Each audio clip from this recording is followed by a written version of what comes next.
ikaw, ano bang color mo? Green ka ba? Red ka ba? Dilaw ka ba? O baka naman pink ka?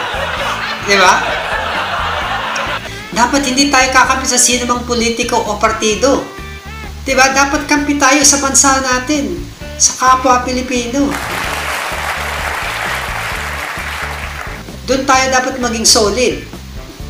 Yung mga politiko, they come and go lang yung mga yan eh. Hindi tayo dapat maging loyalista sa kanila, kahit sino sa kanila. Kasi hinire natin sila para magserbisyo. Na dapat gagawin nila ng tama yung kanilang mga tungkulin. At yung trabaho nila, kung hindi nila ginawa, ano dapat gawin? You're fired. Diba? Dapat sisantin natin.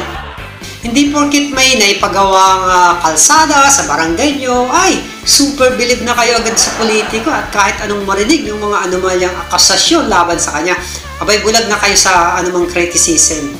O kaya naman, nabigyan ka lang ng ayuda last year. Abay, buong angkan mo ay po talaga super loyalist na kayo, yung buong pamilya mo. Alam mo yun?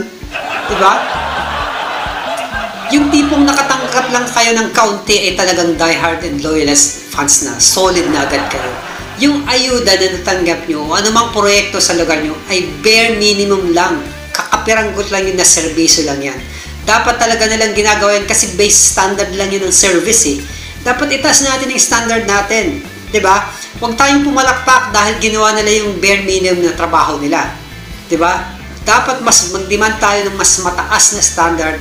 Dapat doblehin nila kung kailangan nilang triplehin ang kanilang performance. Kasi tayo nagpapasweldo sa kanila, di ba? Huwag tayong makontento sa basic na performance lamang. Alam yun?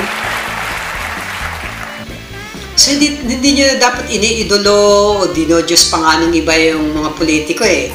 Dahil sa natulungan kayo ng kakapiranggot. Kasi nga ang kapalit niyan ay pagwaldas sa kaban ng bayan. At iba pang mga korupsyon, di ba? Lahat na lang ng anomalya ginagawa nila kasi nasa power sila. Dapat talaga kumampi tayo sa bansa natin, sa mamamayang Pilipino, hindi sa politiko o anumang partido. Pangalawang beses ko nang inulit yan. I can't stress it enough.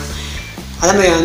Pero, alam nyo, hindi mangyayari yung mga bagay na yun hanggat hindi natin na-educate ang ating mga botanteng Pinoy.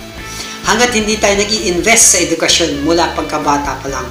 Remember, hanggang ngayon, nahuhuli tayo sa education system standard sa buong mundo. Palagi na lang tayong lugmok sa pagunlad dahil dyan. Hanggat hindi natuturo sa mga bagong generation sa mga kabataan, ang disiplina at pagmamahal sa bayan.